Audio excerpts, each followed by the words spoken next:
Children of God, many Christians today are familiar with the Seventh-day Adventist movement, which began in the United States in 1863 under the leadership of Ellen White, building on the earlier teachings of William Miller and the Millerite movement of the 1840s. The Seventh-day Adventist Church teaches us that the true biblical day of worship is Saturday, the seventh day of the week, based on the creation account and the commandment in Exodus to keep the Sabbath holy. They emphasize rest on Saturday as a continuation of the Jewish Sabbath tradition. On the other hand, Catholics and many other Christian communities worship on Sunday, the first day of the week, because it is the day of the resurrection of Jesus Christ. This difference in practice often leads to questions and discussions about which day is correct. However, understanding this difference is important so that we do not judge one another blindly. It helps us see that Christian faith developed through both scripture and living tradition. It also reminds us that worship is not merely about the calendar, but about the heart directed to God. When people understand these distinctions, they are less likely to divide and more likely to dialogue. In the gospel story of Matthew, Jesus once faced criticism when his disciples were seen picking grains on the Sabbath, showing how religious rules can sometimes be misunderstood when separated from mercy. What are our inspirations for today? First, we are invited to look beyond rigid interpretations and see the spirit behind God's commandments. In the gospel story of Matthew, Jesus and his disciples walked through grain fields, and his disciples became hungry and began to pick grains to eat. The Pharisees criticized them, focusing on the technical violation of Sabbath law rather than the human need in front of them. Jesus responded by reminding them that mercy and understanding are at the heart of God's law.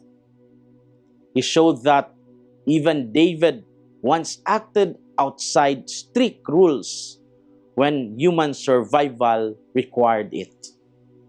This teaches us that God's commandments are not meant to destroy life, but to protect it.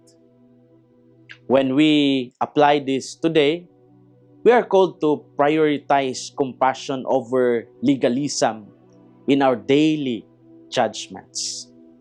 We are invited to look beyond rigid interpretations and see the spirit behind God's commandments.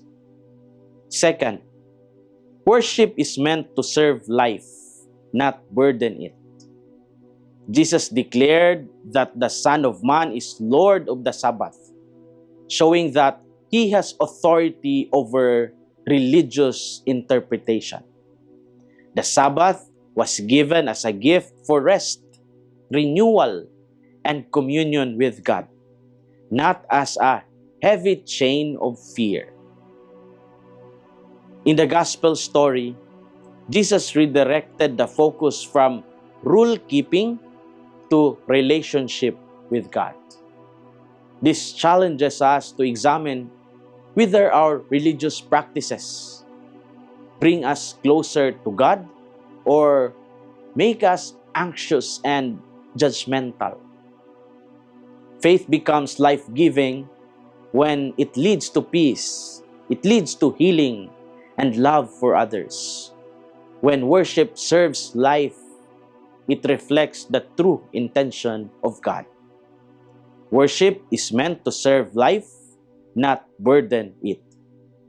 As we reflect, we ask ourselves, how do we treat the laws and traditions we follow in our faith journey?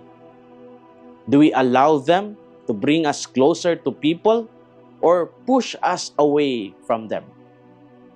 Are we more focused on external observance than on interior transformation? Children of God, we are reminded today that differences in Christian practice, such as the Sabbath and Sunday worship, should not divide hearts that are called to love one God.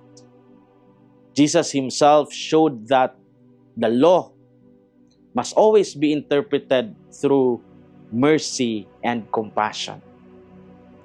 When we understand this, worship becomes less about conflict and more about communion.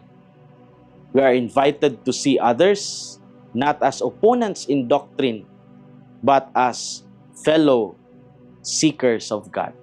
And in this spirit, we walk together toward the fullness of truth in Christ. This is Father Filmar, SVD, your Good News caster from Radio Veritas Asia, the voice of Asian Christianity. And may the Almighty God bless you, the Father, the Son, and the Holy Spirit. Amen. Thank you for watching and listening. Stay inspired every day with our daily reflections. Be part of our growing online community of faith and inspiration. Don't miss a single reflection. Follow us on our social media platforms